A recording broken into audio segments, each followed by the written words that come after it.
and you control and measure every single calorie, will they lose weight if their body works right? I eat carbs and I go work out. That carbs is going to help fuel that workout. Where does the fat from the butter and the MCT oil go in the body? Like, what does it do?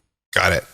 So about 50% of the calories that you're burning are not being used for exercise. They're being used for keeping your body warm, for respiration, heartbeat, and 15-20% for your brain. And so we don't measure those unless you're in a calorie chamber. And this is why I'm one of those sort of like the calorie counting thing doesn't work, because you never know how much you're putting out. And at Upgrade Labs, and there should be at least 100 of those coming up here. So I'm looking to make this more available. One of the pieces of gear that we use can tell you very accurately your basal metabolic rate. And mine's, depending on where I am in life, between 2,700 and 3,000 calories a day. And that's what it's going to take. But if it's cold outside, it's different than if it's warm outside, right? And like, how are you going to know all this stuff? So what you're doing is you're picking a number. It's a fictional number that changes every day. And then you're going to tell yourself that you know how much is in your food, which you don't, unless you weigh everything. And even if you weigh everything, do you know those cashews, were they summer cashews or winter cashews? Because the amount of sunlight they got and what was in the soil can change the calories per gram in a meaningful amount. So what we have here is I'm convincing myself that the number of calories I'm eating is real, and I'm convincing myself the number of calories I'm burning is real, and those are both fictional numbers.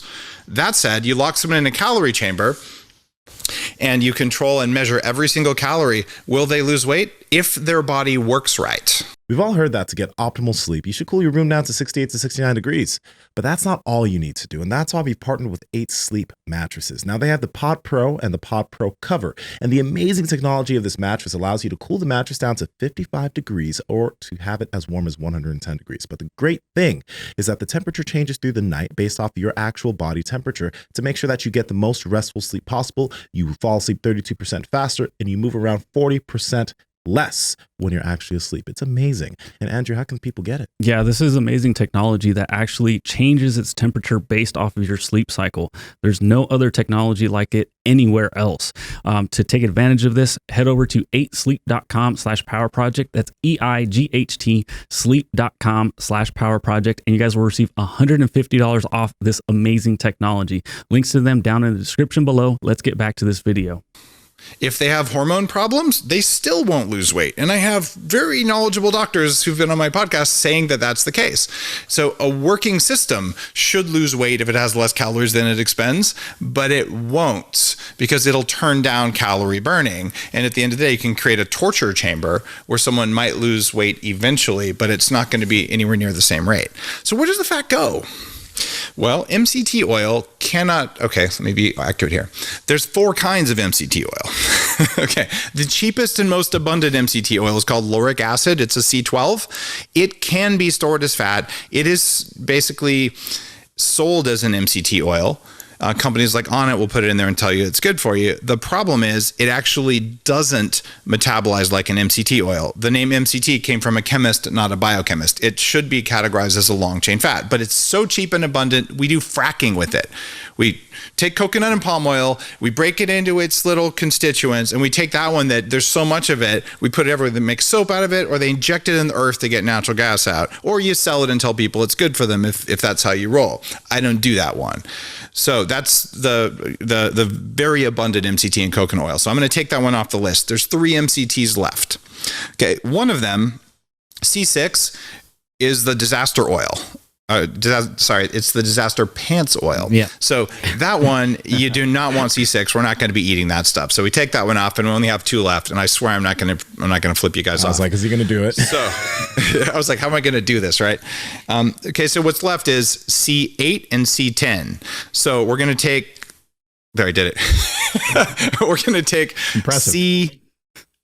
We're going to take C10 off. C10 cannot be stored as fat. It doesn't raise ketones nearly as much as C8, which is the one I've been recommending since I started writing about this stuff in 2011.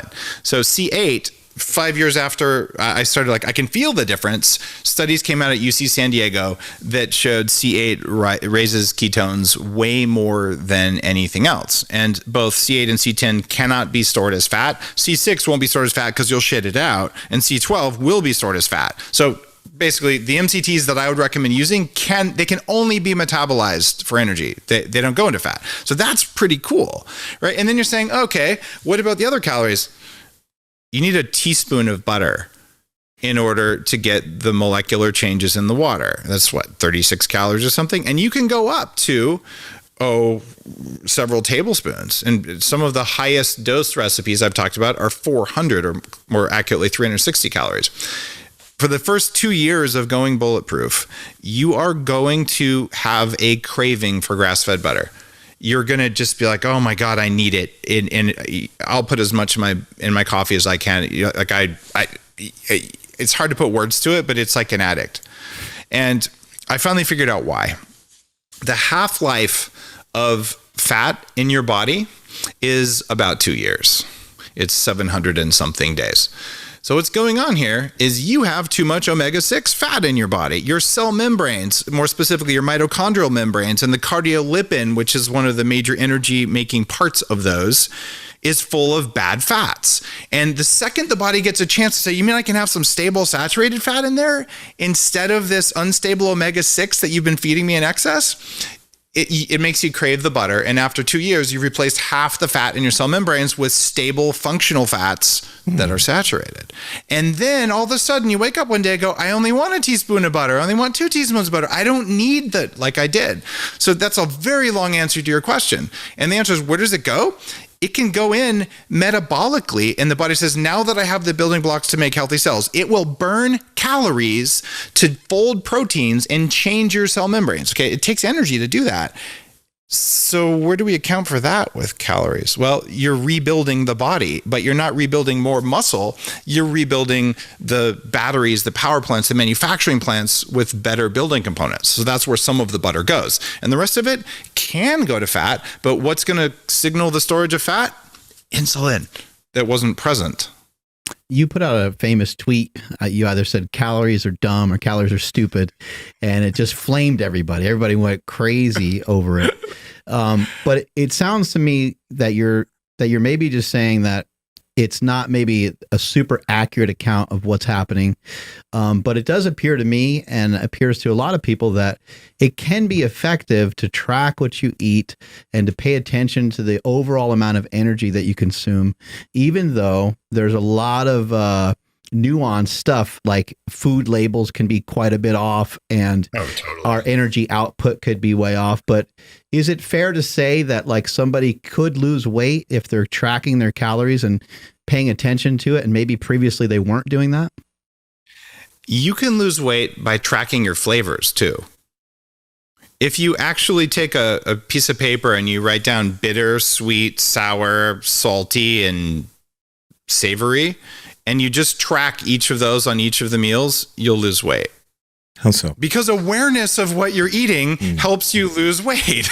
Right? So if tracking calories makes you feel good about yourself, given that you just said, and I just said with great rigor, both of us, that we don't actually know how many calories we're eating, if tracking them makes you feel good, dude, track the cycles of the moon. Track whichever astrology stuff you like. I don't really care. If it works for you, you should absolutely do it. But don't sit there and tell people that a fucking diet soda, which is proven to make you fat, why would you say because it has no calories it's good for you? Because you're willfully ignoring a huge amount of data and science to stick to your false belief, right? I count leprechauns before I eat because it makes me lose weight. And I tell you, if you don't count leprechauns, you're a bad person. So yes, calories exist. However, if I give you 2,000 calories of corn syrup at midnight, and I eat 2,000 calories of MCT oil at 8 a.m., I'm pretty sure that we're not going to have the same amount of weight loss and weight gain, are we?